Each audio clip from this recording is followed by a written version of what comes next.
दोस्तों, अगर आपने अल्लू अर्जुन की हालिया सुपरहिट फिल्म पुष्पा देखी होगी तो आपको पता होगा कि फिल्म रक्त चंदन के लकड़ियों की तस्करी के इर्द गिर्द घूमती है।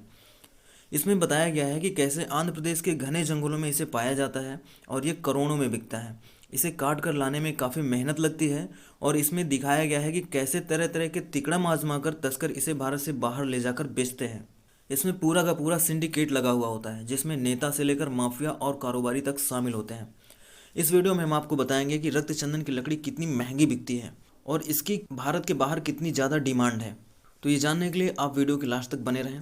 IUCN ने रक्त चंदन को विलुप्त होने के कगार पर खड़ी प्रजाति में रखा है। ये पूर्वी घाटों में एक सीमित क्षेत्र में ही अब बचा हुआ है। 2018 में इसे लगभग विलुप्त होने का खतरा वाली श्रेणी में IUCN ने रखा था। पिछली 3 पीढ़ियों से इसकी संख्या में 50 से 80% तक की गिरावट सामने आई है। काफ़ी ज़्यादा काटे जाने के कारण ये अब दुनिया भर में मौजूद पेड़ों का सिर्फ 5% ही बचे हुए हैं। असल में इस फिल्म में जो भी दिखाया गया है वो तमिलनाडु और आंध्र प्रदेश की सीमा की दशकों की सच्चाई रही है। चंदन की तस्करी से हमारे दिमाग में पहला खूंखार नाम डाकू वीरप्पन का आता है, लेकिन उसके मारे जाने के बाद भी ये तस्करी रुकी नहीं है। चंदन में 2 प्रकार के चंदन होते हैं। एक होता है लाल लकड़ियों वाला चंदन और दूसरा होता है सफ़ेद लकड़ी वाला चंदन। पूजा पाठ के लिए सफ़ेद लकड़ी वाले चंदन का उपयोग होता है। जहां रक्त चंदन का उपयोग शैव और शाक्त संप्रदाय में होता है, वहीं वैष्णव संप्रदाय में सफ़ेद चंदन का प्रयोग होता है। एक और बात जानने लायक ये भी है कि रक्त चंदन की लकड़ी लाल और आकर्षक होती है, लेकिन इसमें सफ़ेद चंदन की तरह सुगंध नहीं होती है।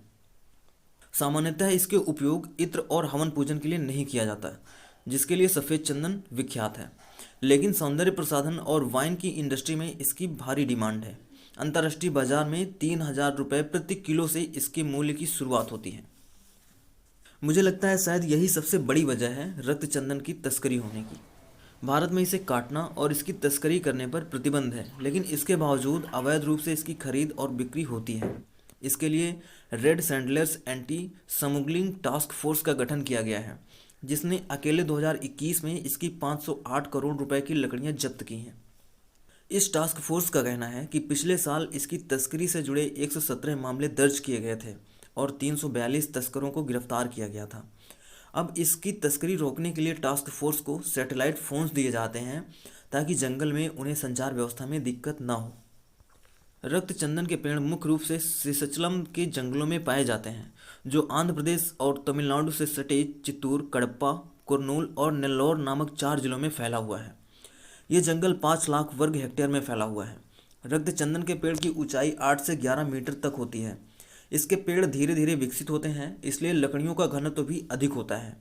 इसलिए ये लकड़ियाँ पानी में तेज़ी से डूब जाती हैं और इन्हें ऐसे ही पहचाना जाता है।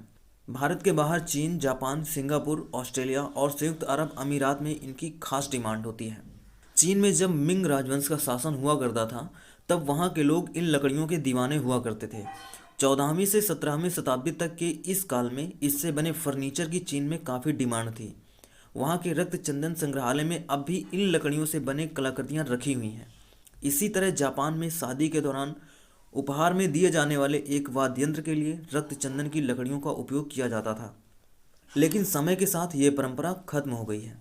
इसे भारत का लाल सोना भी कहा जाता है। इसकी वजह से दक्षिण भारतीय राज्यों में कई बार हिंसा भी देखने को मिली है। इसके कई औषधीय गुण भी होते हैं। शराब और कॉस्मेटिक्स के कारोबार में लोकप्रिय इन लकड़ियों वाले रक्त चंदन में पेड़ों की सुरक्षा की जिम्मेदारी अंतर्राष्ट्रीय समझौतों के तहत भी भारत सरकार की ही है। ये रक्त चंदन दुनिया में और कहीं नहीं मिलते। इसकी तस्करी पर 11 साल की जेल का प्रावधान भी है और 2015 में एक एनकाउंटर में 20 तस्कर मारे गए थे। अंत में जान लीजिए कि असल में पुष्पा में रक्त चंदन की तस्करी को दिखाए जाने के लिए नकली लकड़ियों का प्रयोग किया गया है। 500 से लेकर 1500 लोगों के साथ कई दिनों तक जंगल में इस फिल्म की शूटिंग की गई। फोम और फाइबर से रक्त चंदन की नकली लकड़ियों का निर्माण किया गया। फिल्म के आर्ट डिपार्टमेंट ने इसके लिए एक फैक्ट्री स्थापित कर ली थी। एक बार तो पुलिस ही चकमा खा गई थी और उसने बगैर पूरी छानबीन किए क्रू मेंबर्स को जाने ही नहीं दिया। इन नकली लकड़ियों को शूटिंग के लिए जंगल ले जाना होता था और शूटिंग के बाद वापस लाना होता था। फिल्म बहुत ही इंटरेस्टिंग है, आपको बांधे रखती है और साथ ही साथ इसके गाने तो बहुत ज़्यादा लोकप्रिय हैं। एक्शन भी दमदार है। और फिल्म आपको कैसी लगी? अगर आपने देखी है तो आप में कमेंट के माध्यम से ज़रूर बताएं। वीडियो पसंद आया हो तो इसे लाइक कर दीजिए, शेयर कर दीजिए और हमारे चैनल को सब्सक्राइब जरूर करें। इससे हमारी अगली वीडियो का नोटिफिकेशन आपको सबसे पहले मिल सके।